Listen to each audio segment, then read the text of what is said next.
When we look at such topics, there's real need. We've got two important words there. One is successful, and the other one is meaningful. We generally are quite lazy about life. We don't question things very much. We hear a word or a term or something and we go like, oh, that's cool. I'm on board with that, or it resonates with me, as people tend to say. But if you ask, what does it actually mean to you? Then it's kind of like, well, people need a little time to sort of begin to formulate some words. But I think it's very good when we are thoughtful about these topics. If we're not thoughtful, then we're fundamentally just stumbling through life, embracing things by tradition or by what's popular now, whatever's the new item on the menu. But we're not really thinking very deeply about it in relation to our life. I'm not talking about being profoundly philosophical. Just like, think about it a little bit. Try to put things into words, and you'll suddenly, if you ask yourself, what do I mean by that? What does that really mean to me? It can be very helpful in developing insights. So in terms of the word meaningful, it's defined in the dictionary as having a meaning. That's really helpful, right? Or having a purpose. So I think the second one is a little bit more connected to probably what we're thinking and what inspired you to come out and consider this. But having a purpose, it has to be, it can't just be any kind of shallow purpose. When we talk about having a purpose, we're generally thinking of, although it may not be very specific, something that has quite deep meaning. It doesn't just have meaning, it has a deep meaning. Success, on the other hand, is defined as a favorable or desired outcome.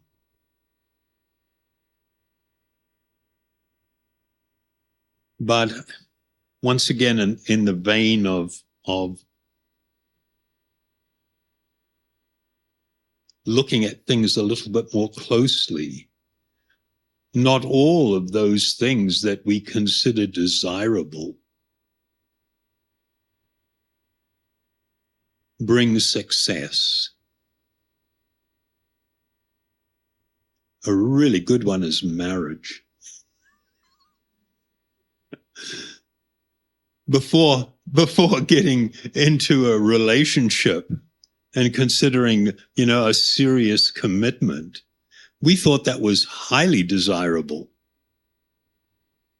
But then you have to, if it lasts that long, 10 years, look back and go, well, how successful has this actually been?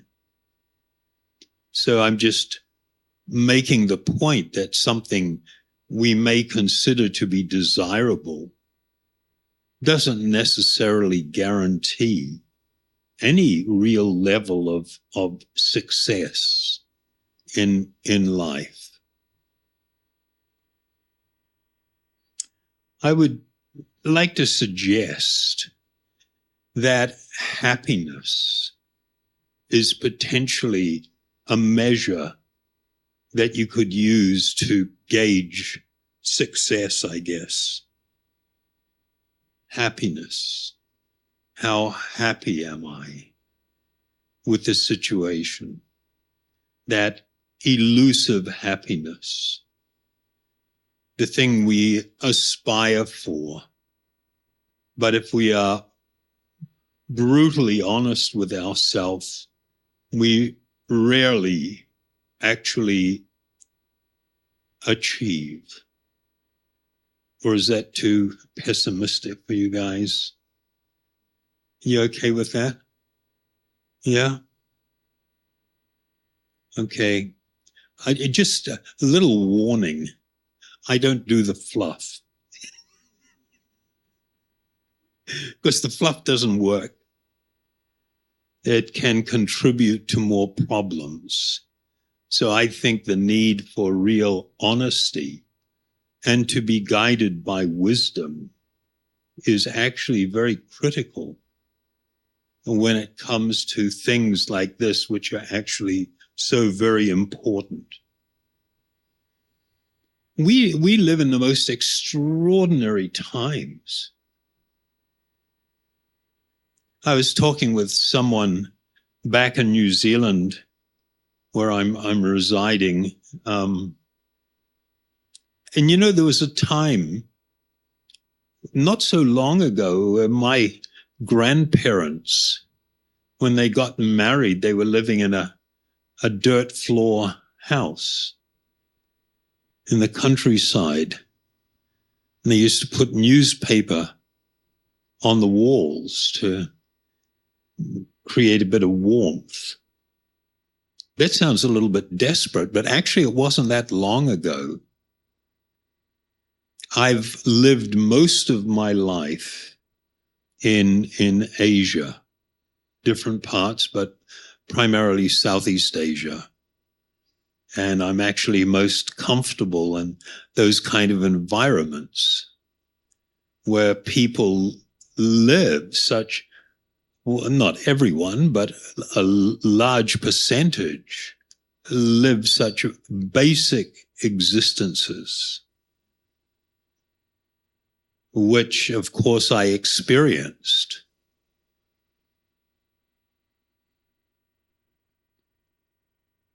But we are living in this extraordinary time where there's the availability of all forms of distraction and entertainment. The quest for happiness and we're actually looking for lasting pleasure. The flashes don't really do it for us, even if they're kind of intense, where I, engage in some activity that gives me, a shudder, a blast of, oh. And then it's kind of like, that's it. It's all over. And we're back to where we were. We actually seek lasting happiness.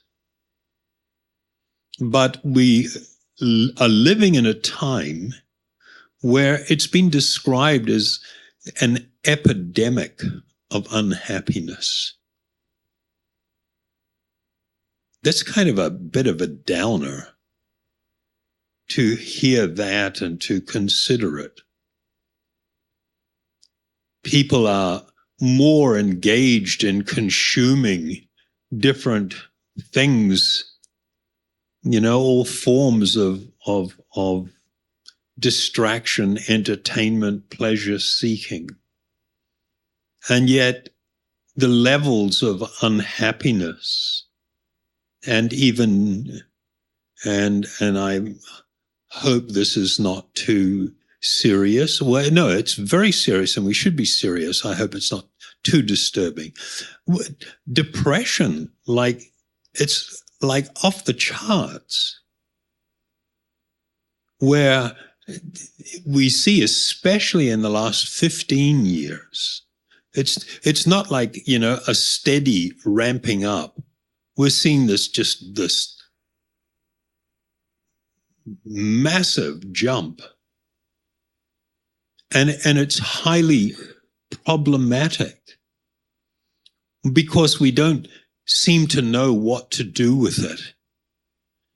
And people want to put it down to, mental health issues and things, but I think in my personal opinion, it's a lot deeper than that. It could be potentially tied to our value system, to our choices,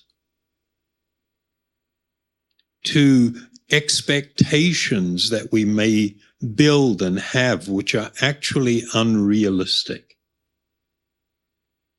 And what happens is that while we plan for great happiness, we don't really experience it. In fact, we can experience even the opposite. We can have the moments of, flashes of, wow, really nice, but it often doesn't last.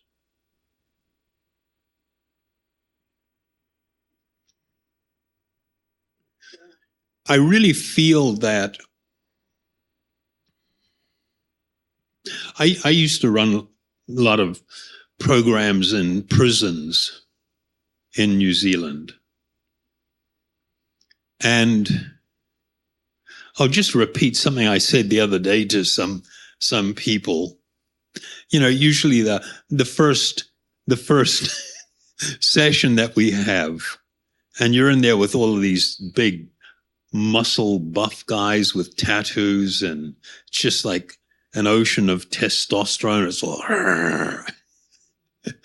and you ask everybody, so how many of you actually had a plan that on this particular day you were going to be here in prison? Did anybody have that? Was that their plan? And of course, everybody laughs. They think that's hilarious.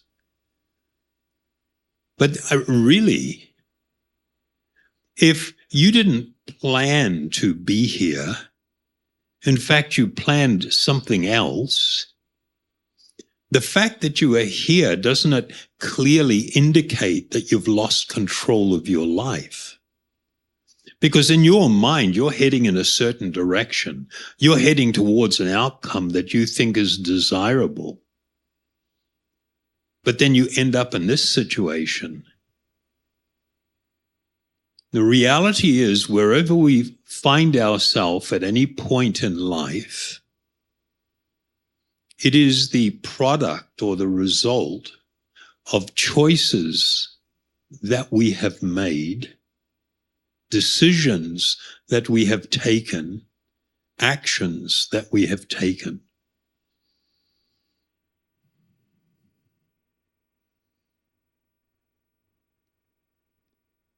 And so there's a little, if we accept that as being real, then there's actually a little kernel of massive hope in there. That little kernel of great hope is, wow, you mean all I have to do is make really good choices and to engage in really good course of action, and it's going to produce a wonderful outcome. It's like, yeah, totally.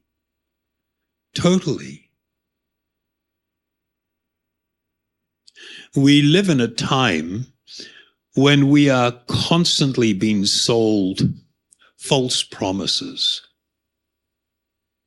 It's what advertising is all about, is it not? It's what social media is all about. The offering of false promises upon which we build unrealistic expectations. But then when we get on with things, we encounter another type of reality.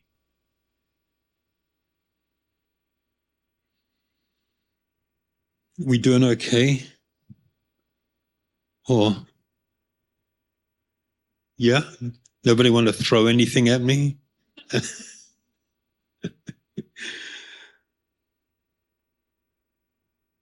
I'm going to read you a little excerpt from an article because I think it's highly valuable.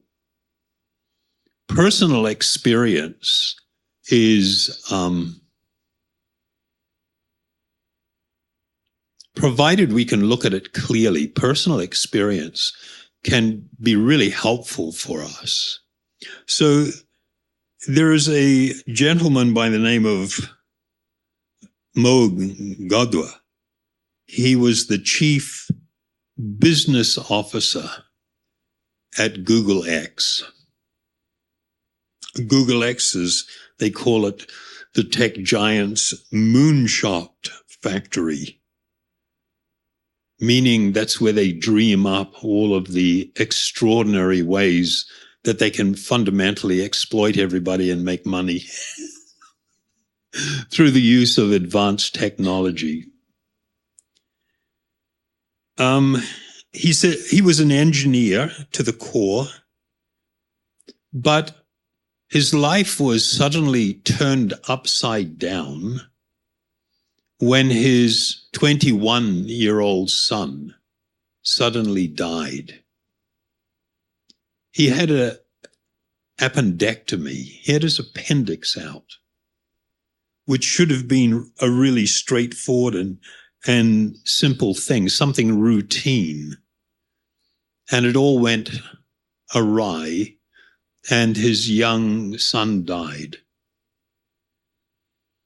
And he said that really gave him monumental pause and the need to start really looking at his life and what he was doing. So I'll just read you.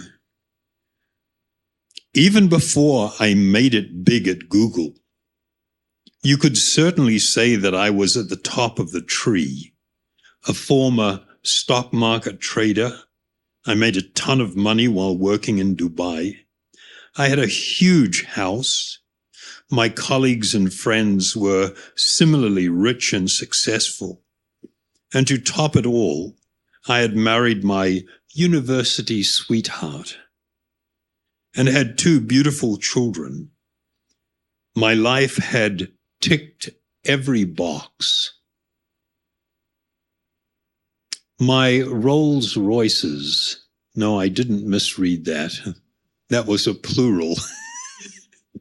My Rolls Royces soon arrived, exquisitely engineered. They were as perfect as my own existence appeared. I looked at them for 20 minutes. Then I left them in the garage without even opening a car door and returned to my unhappy life. Yes, that's right. Despite attaining all the things the modern world tells us we need for happiness, I was profoundly miserable. He learned through experience what surveys have already demonstrated, that after a person's needs are met, more wealth won't lead to more happiness. If anything, the causal relationship is reversed. I found that when you go even higher, wealth starts to work against you. People start to treat you differently. You start to feel a constant disappointment. My theory was that I was born happy, and the more I engaged in life, the more unhappy I became.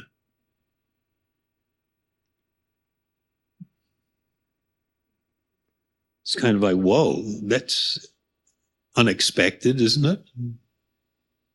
Or no? Combination of.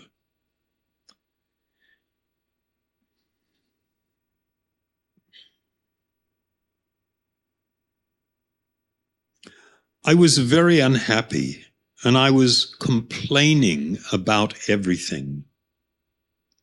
And I was constantly trying to control the world down to a T. I bought cars, spent money, and tried to fill the gap in my soul in any way. And it was just not working. So this is his very frank confession about the nature of his life, where he then decided to chart a whole another course.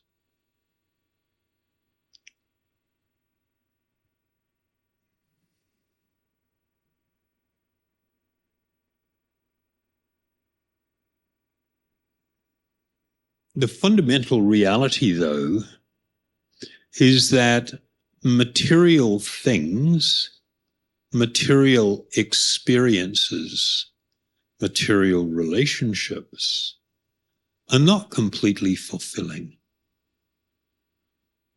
Even when you can consume large quantities of them, they don't touch you in your heart of hearts. They leave you wanting, hoping for more, for something else. This is a extraordinarily important discovery. And it's like really important to be quite straightforward in our own life and honest about it. What I'll share with you now is what I know to be the secret to success. The foundation of the secret to having a real, meaningful, purposeful life and to finding true happiness is the discovery of who you actually are. When I say that, it means something incredibly profound. The great Vedic teachings and yoga wisdom has laid it out for thousands of years that you and I are eternal spiritual beings. This body in which we are residing is not truly us. This is a temporary place or thing that we are inhabiting. And the monumental mistake is to identify this gross physical body as being the self.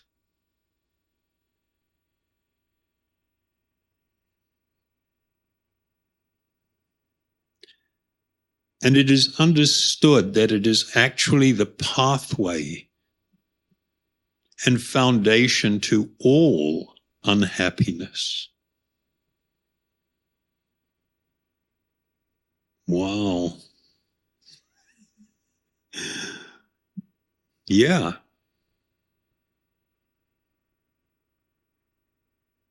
We live in a time where these little thingies are really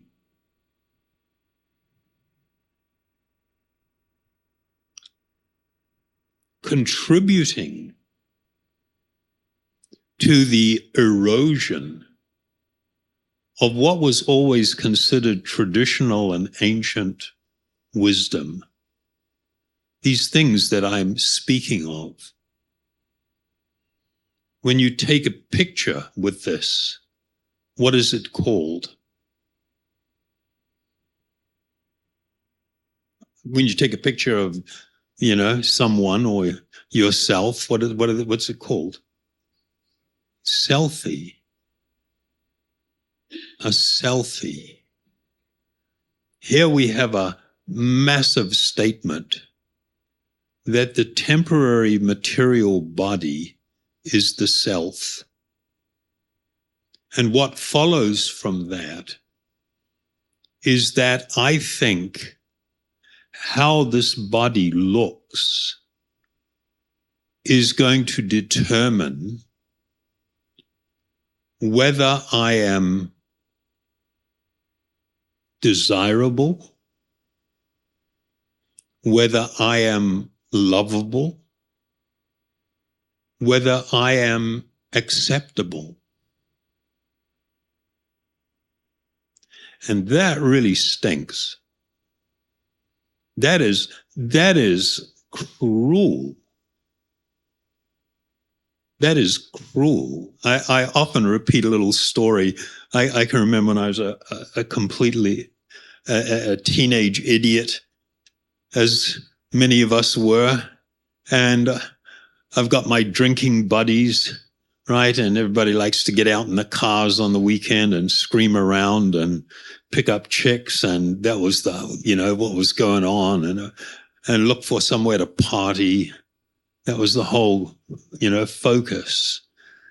And it's sort of like, you've discovered this whole new thing. You've gone through puberty and your body's all fired up and your mind and hormones are all raging.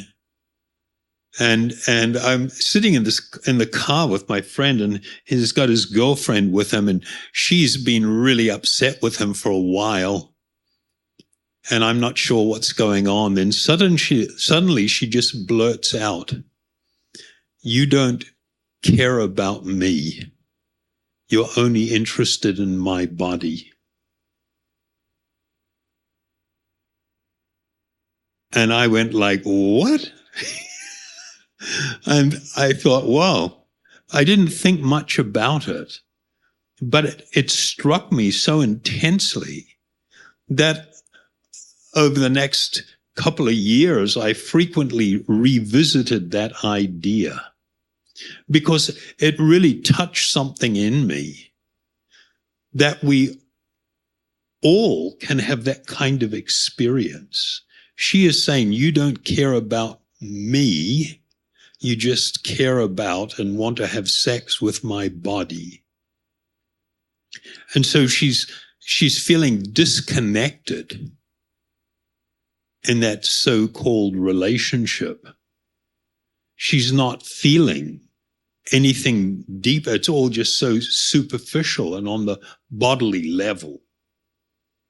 It wasn't going to be until a little while later when I discovered and began practicing initially Ashtanga yoga and began studying some of the ancient texts of India, that it's sort of like, oh, there was this whole nother perspective. This whole thing arose where I began to really gradually and increasingly appreciate. And I discovered that the path of spiritual seeking was a path to discover who I truly am, apart from this body, who I truly am in the core of my being. Over time, I began to understand certain types of things. For instance, why do we even want to be happy? What's wrong with being on a bummer? Why? What's wrong with that? Why can't we just embrace the bummer? And there's a fundamental reason. Because we are eternal spiritual beings, we have a spiritual nature. And part of the spiritual nature is to exist in a state of limitless happiness. But when I'm inhabiting a body and I'm just locked into the idea that the body is me, that tendency to look for happiness manifests in the quest to find different kinds of stimulation and experience for the body and for the mind. And yet my experience of those things is, even when I have really titillating and just wonderful moments of so-called happiness that, of course, doesn't last, I experience it doesn't really touch me in the core of my being. That I can have all the goodies, just like this guy here is talking about. I can have all the goodies and be so lonely and so empty and so devoid of happiness. I've had a very extraordinary life, which I sometimes make mention of. I left New Zealand when I was very young. I was 18, going 19. I had decided that I had to find out what life was for and about and who I truly was. It was kind of like more important to me than anything.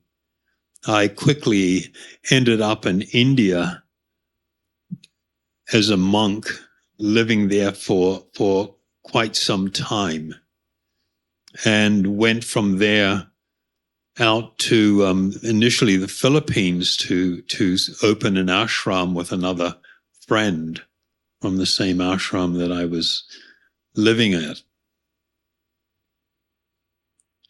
And then through the years, many different things happened.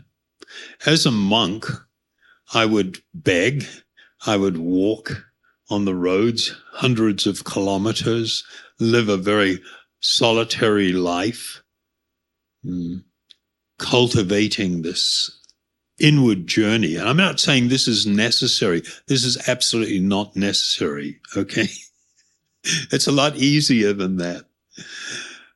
And I ended up having a whole variety of experiences. One of them was I developed a process for doing semi-precious stone mosaic and became connected with the biggest jeweler in the world. And we used to decorate palaces, just massive ceiling installations and private jets and yachts, and visit with kings and queens and carry around hundreds of millions of dollars of jewelry to show them and stuff. It's kind of like in my personal life, these things that I'm talking to you about now are not just theoretical.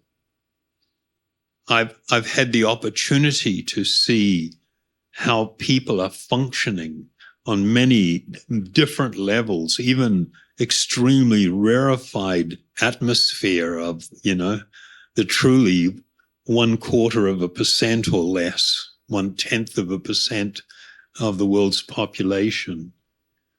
And I know this to be true. But as I said, it doesn't have to be like this.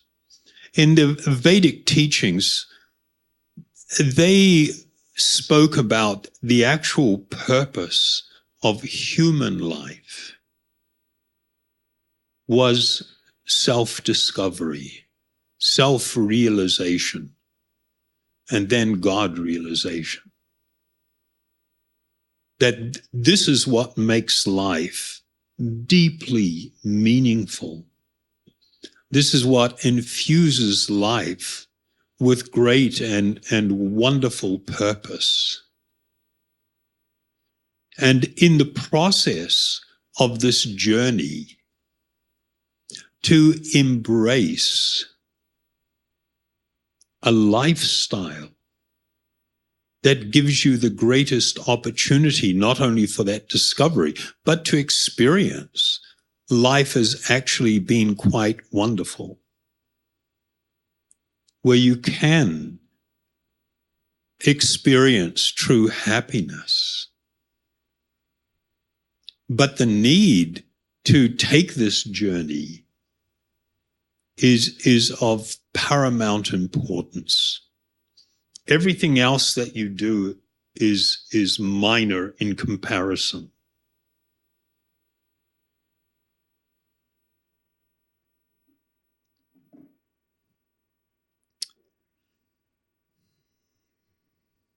Are we okay with this? Yeah. Serious or what? Yeah. It's deadly serious. It's deadly serious. Your life is finite. When I say your life, I mean the time that you will spend in this body. We are temporary residents in this body. We are simply passing through.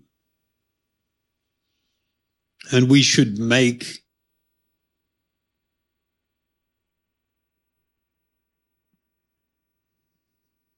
proper use of the opportunity for real spiritual discovery. It will be so transforming in your life and will create, you will be a much better person, and the effect that you have on those close to you and even those that are not close to you will be wonderful. Imagine that, if people actually truly loved you because you were so nice.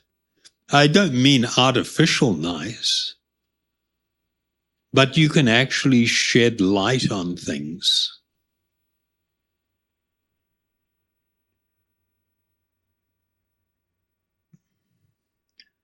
In the quest for self-discovery, the ancient sages and yogis, they really did some amazing things.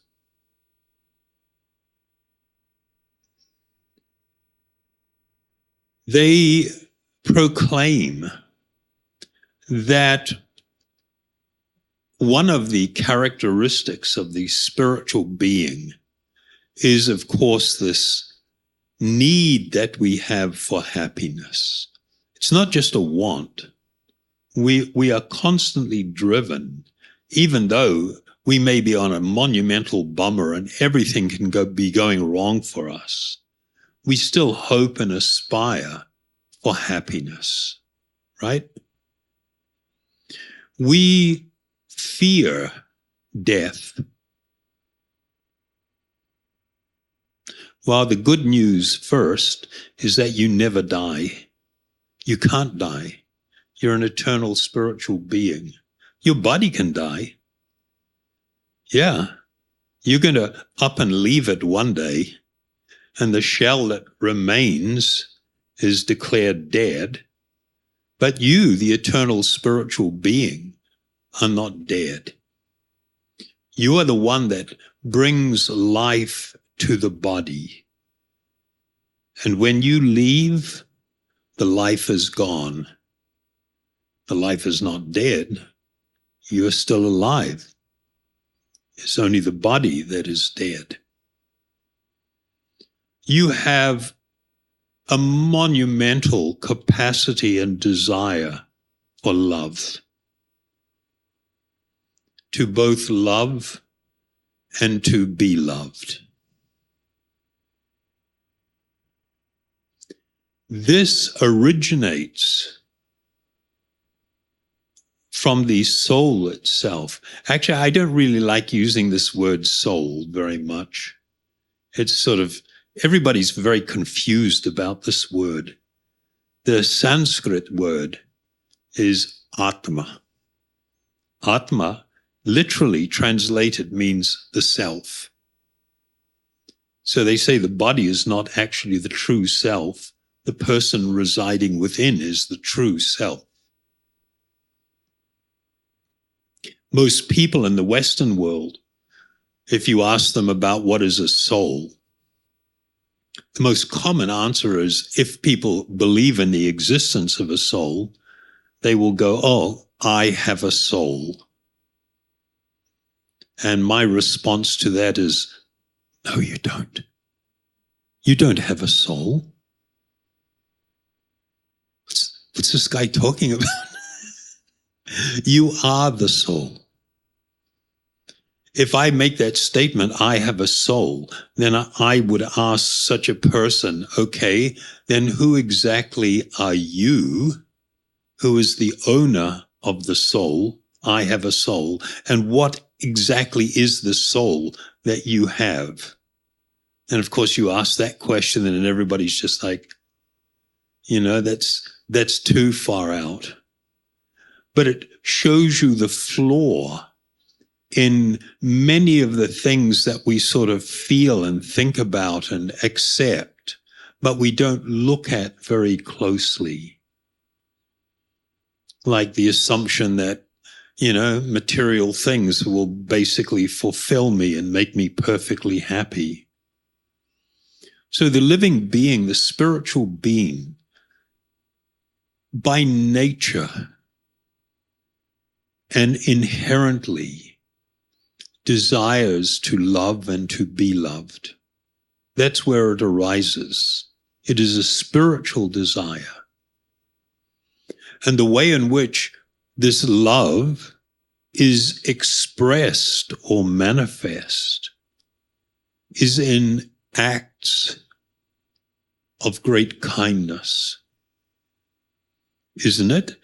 In this world, we say if somebody loves someone, they seek to please them, to do something nice for them, isn't it? And when we do it, what is the experience? I mean, even if it's not immediate family member, even if it's just somebody in the street that's fallen over, or some kid that's got lost or something, and we go out of our way to show kindness, is it not a really nice feeling? Everybody experiences that. It's actually a really nice feeling. And we should ask why. Why is that? What is that feeling? Why do we experience it? And the explanation is because part of our own eternal spiritual nature of me, the spiritual being, is not only to love, but to manifest that love in acts of trying to be pleasing. And so when we do that, we are connecting to something deep within us. I mentioned earlier that when we were talking about, my experiences in jail, how it is a fact that you can actually determine the quality of your life experience by making really good choices, by acting not in ignorance, but with great clarity and spiritual direction. And one of those very simple things that you can do that will really contribute wonderfully to your life is simply to be kind. Every day, if you became resolved every day, try to do at least one kind act. And I'm not suggesting this just for some shallow reason, but consider that it is part of your spiritual journey, your journey of the inward journey of self-discovery. And it will really reinforce the fact that you've got more control over your life than you think. You can decide that you will experience happiness. and begin to engage in the activity and the things that will bring that experience of happiness. So one of the really important parts of a real spiritual journey, you've got like two kind of components. One component is to cultivate wisdom. And I'm not just talking about some, casual phrase or some pop psychology or whatever's, happening at the moment. It's like every so many years, you've got a whole new focus and direction. I strongly suggest, to me, it's really, really sad that we have abandoned many of the wisdom of the ages, where people espoused principles, usually in kind of like proverbs and little sayings that they would have, that this knowledge was acquired over thousands of years and proved to be true. And it seems like we've entered this era where we're attempting to abandon all of the values and the wisdom, the collective wisdom. And one of the reasons is a lot of it is tied to religion. And there's been this abandonment of religion for whatever reason, mostly because we want to just go out there and party and not feel any guilt, rape the planet and not feel bad about it. Really, it's extraordinary how much we have become conditioned. We have gone through 100 years where they have absolutely perfected the art of psychological manipulation. The population is manipulated by advertising and messaging to a degree now that was incomparable to anything that's gone before. And the fundamental message is no guilt, no hang-ups. The only person that's important in this world is you and your feelings. And you should strive to fulfill all your desires and feelings. Pretty much, that's the message. And by the consumption of products and services and relationships and things, I will find the happiness that's been promised. And of course, the experience is, no, that's not true. It's not working out like that. But the effect of chasing such an empty philosophical idea has led to this catastrophic growth in unhappiness and tremendous sadness. That's an unwillingness to, make long-term commitments. It's all about how I'm feeling now.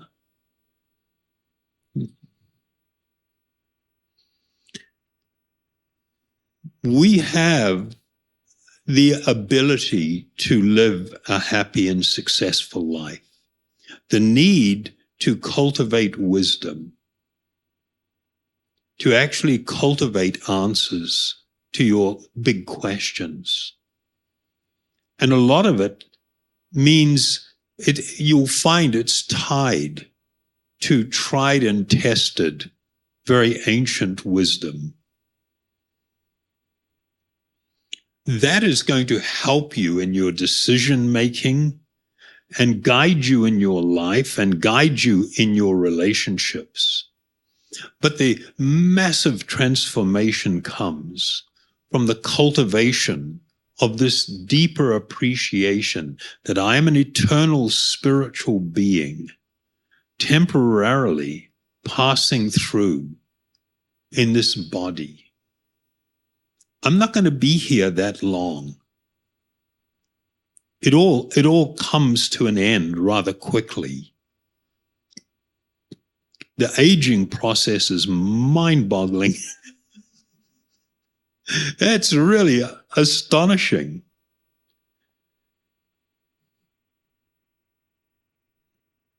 We've become very disconnected from each other. We've become very disconnected from the world. The process of cultivating the knowledge of the soul, my spiritual identity, will bring about a transformation where you look at yourself completely differently, where you look at others really differently, and you will look at this world really differently. But in order for that to become a reality, this is what self-realization means, that it becomes real. One of the most powerful, transformative things that you can do is the process of meditation. Meditation is not what many people think it is. For a start, it's not a mental activity.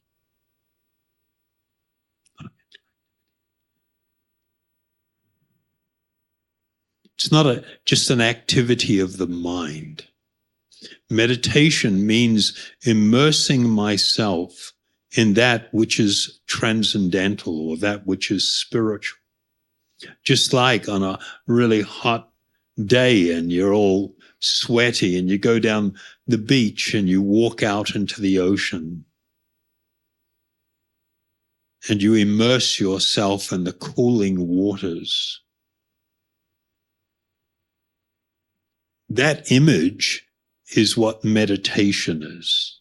When you immerse yourself in that which is spiritual.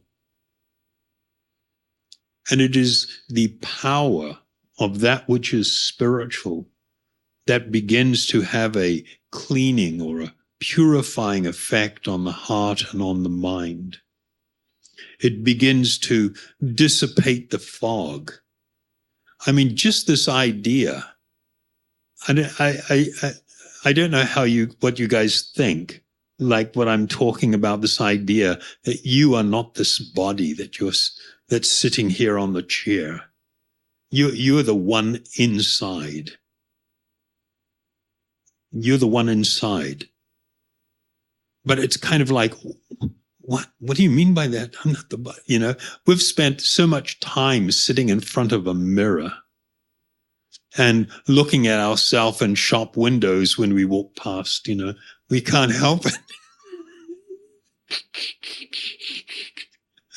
And looking at other people's bodies, identifying them as being the bodies. And now in this age, the selfie, I mean, the selfie is just ridiculous. 15 years ago, okay, before smartphones, 15 years ago, if somebody, you know, say we're all hanging out at a mall or on the beach or something, and somebody walked up to you with a camera and said, "Could you take my picture, please?" You'd probably think, okay, nothing wrong with that. And you'd, you know, agree, okay, take the picture. Then they go, "Thank you." Then they walk to the next person beside you and give them the camera. "Could you take a picture of me, please?" You know, and then take it and go to the next person. "Can you take a picture?" You know, and then people would look at you like, there's something wrong with this person. Seriously. This person is vain and performative and shallow. Right? Now that's the norm.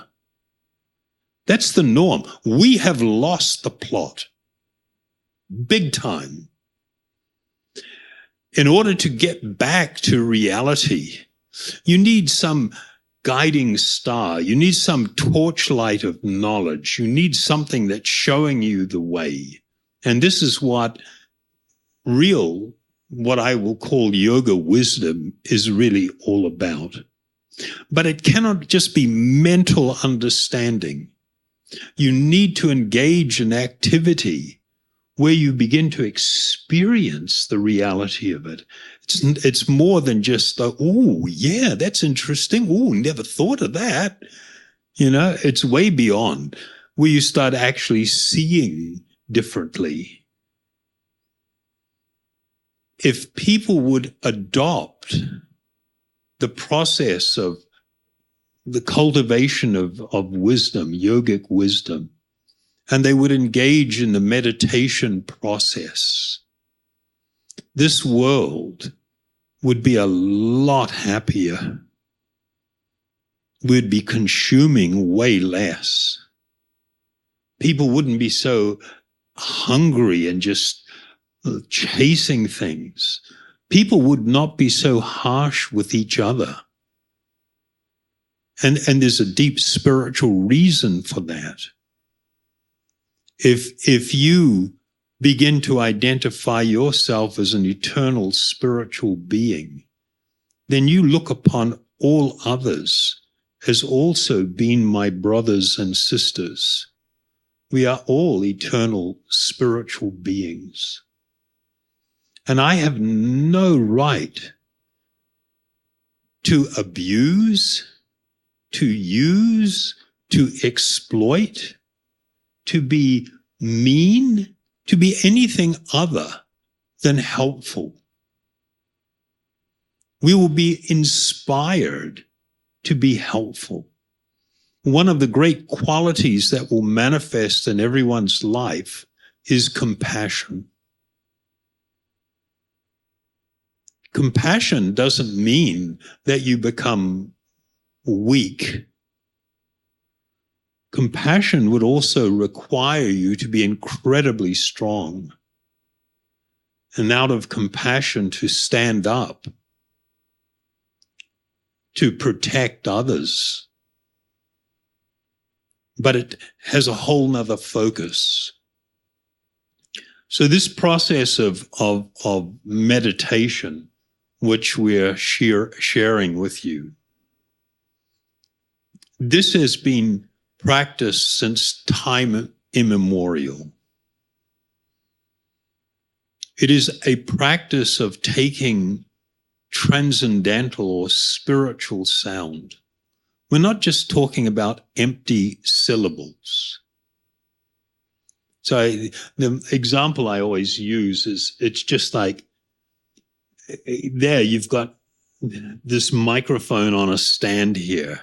Because the light's above, you've got a shadow on the floor. If I got down on my hands and knees and spoke into that, it's not going to work. I can use the same example with a fan. The fan is on and oscillating, and there's a shadow on the floor. If I put my hand in front of the shadow, do I feel anything? No, you don't feel anything. But when I put it in front of the actual fan, I feel the force of the air, the wind. So these spiritual sounds, they're not shadow. There is substance. There is a spiritual potency there. When they are received properly, it is understood that they have descended from a spiritual plane.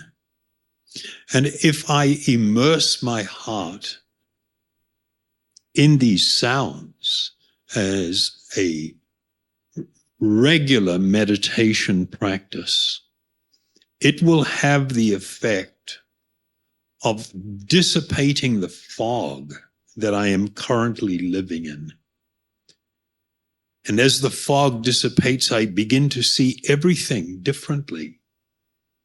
And I begin to behave differently with others and with this world and in relation to my own self.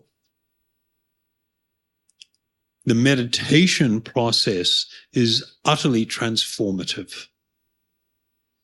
In this current time in which we live, the process of using spiritual sound, mantra meditation, is the recommended spiritual process for this time.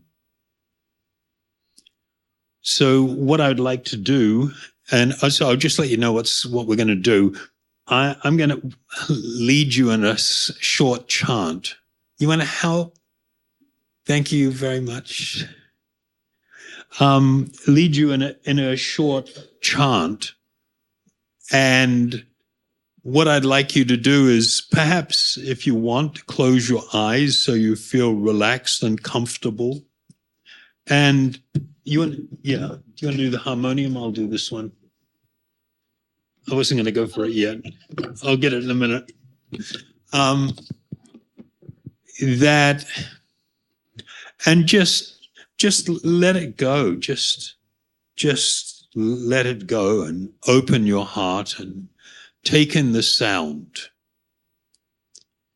and experience the sweetness and the powerfulness of this process.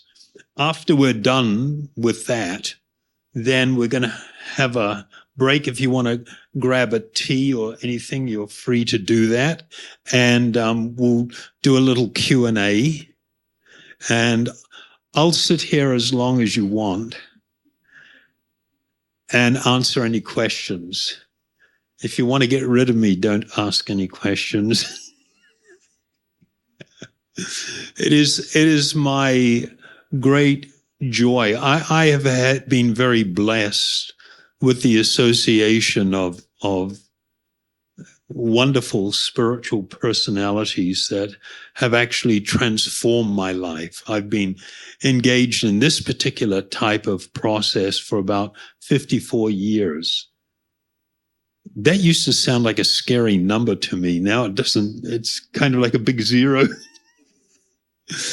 And I promise that it is effective. I promise that it is very powerful. I promise that it is transformative. And I do everything I can to try and share the wonderful gifts that were shared with me. So, okay, we good with that? So we'll use the mantra. I think you got a card. The one that goes Om Hari Om. So we don't really need to get into, what does this mean? One of the problems in explaining some of the mantras is they actually have profound meaning and on many different levels.